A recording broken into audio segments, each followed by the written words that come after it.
கல்யாணமான புது தம்பதியினருடைய வாழ்க்கை காட்டப்படுது. சாப்பாடு எல்லாம் பேக் பண்ணி கொடுக்குது, காஃபி வைக்குது. துரை எந்திரிக்கிறாரு. எந்திரிச்சு மாப்பிள்ள உட்காந்துட்டு எடுத்த உடனேயே சிகரெட் பிடிக்கிறார், அப்புறம் காஃபி குடிக்கிறார், அப்புறம் குளிக்கிறார், எல்லாம் ட்ரெஸ் எல்லாம் பண்ணிட்டு இன்னொரு 3 நாள் லீவ் போடவான்னு கேட்கிறாரு. கல்யாணமாயி 20 நாள் லீவ்ல இருந்தது போதும், கிளம்புங்கன்னு சொல்லுது அந்த அவர் ரொம்ப மன வருத்தத்தோட இல்ல 3 நாள் நான் லீவ் போடுற சொல்லி போங்க அப்படின்ட்டு தள்ளி விடுறாங்க. அந்த ஆள் போயிட்டார். கதவு அந்த அம்மா லாக் பண்ணல, அதுல லாக் விழல. இது சுபவி ஐயா அவர்கள் எழுதிய சிறுகதை, அதை படமாக்கி இருக்கிறார். அது திறந்தே இருக்கு.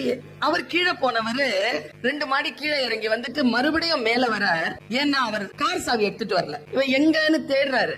அந்த அம்மா பேரை சொல்லல. எங்கன்னு தேடினா உள்ள பெட்ரூம்ல உட்காந்துட்டு அந்த அம்மா சிகரெட் பிடிக்குதா? நீங்க எல்லாம் சிகரெட் பிடிக்குதுன்னு சொன்ன உடனே சிரிச்சிங்களா? இதே ஒரு பொண்ணு கீழே இறங்கி போய் மேல சாவி தேடிட்டு வரும்போது புருஷங்காரன் சிகரெட் பிடிச்சிட்டு இருந்தான்னு சொன்னா சிரிப்பீங்களா?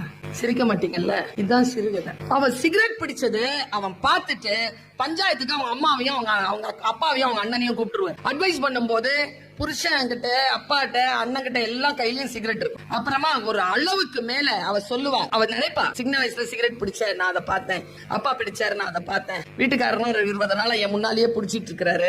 ஒரு ஆளு சிகரெட் வீட்டுல சுத்தி பிடிக்கும் போது ஒருத்தர் மட்டும் அதை பிடிக்காம அப்படியே இருக்கணும் அப்படின்னு எப்படி இந்த சமூகம் எதிர்பார்க்குதுங்கிற மாதிரி நம்ம கிட்ட காட்சி போடுறது பார்த்தேன்னா, அந்த பொண்ணு என்ன பண்ணுச்சு, இதெல்லாம் வராதுங்க, சரி வராதுங்க. அந்த ஆளுக்கிட்ட அவன் ஒரே ஒரு கேள்வி கேட்பாங்க, பஞ்சாயத்து அப்படியே நின்னு போயிடும். அந்த சிறுகதையில என்ன சொல்வாருன்னா, அந்த அண்ணன் சொல்வார், என்னங்க போட்டோங்க அப்படின்னு சொன்ன உடனே அவன் ஒரே கேள்வி திருப்பி கேட்பான், இதுவே உன் பொண்டாட்டி சிகரெட் பிடிச்சா அப்படின்னு அவன் முகம் அப்படியே இருக்கும். அடுத்த ஷாட், அவ வெளியில கடன்னு ரோட்ல போவா, ஒரு பெட்டி கடைக்கு போவா, ஒரு சிகரெட் வாங்குவா, எடுத்து ஒரு தூணுக்கு பின்னால நின்னு சிகரெட் பத்த வச்சு சிகரெட் பிடிப்பான். சிகரெட் பிடிச்சிட்டு இருக்கும் பொழுது பக்கத்துல இருந்து ஒருத்தன் வந்து சிகரெட் வாங்குறவன் சொல்லுவான், காலம் பாரு எவ்வளவு கெட்டு போச்சு, கலிகாலம், பொம்பளைங்க எல்லாம் சிகரெட் பிடிக்குது. அப்ப அந்த பொண்ணு வந்து ஒரு டைலாக் சொன்ன மாதிரி ஒரு டைலாக் தான் முடியுது அந்த சிறுகதை.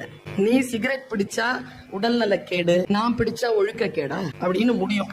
நாம எல்லாருமே கை தட்டணும்ல, ஏன் கை தட்டணும்னு சொல்றோம். இப்போ பொம்பளைங்களை சிகரெட் பிடிங்கிறீங்களா, அவ பிடிச்சது சரிங்கிறீங்களா? இல்ல ஒரு பஞ்சாயத்துனா ஒரு தீர்ப்பு வரணும்ல. இப்ப அவர் என்ன சொல்ல வர்றார், அவர் நிறுத்திட்டார். இவ்வளவுதான் கதை.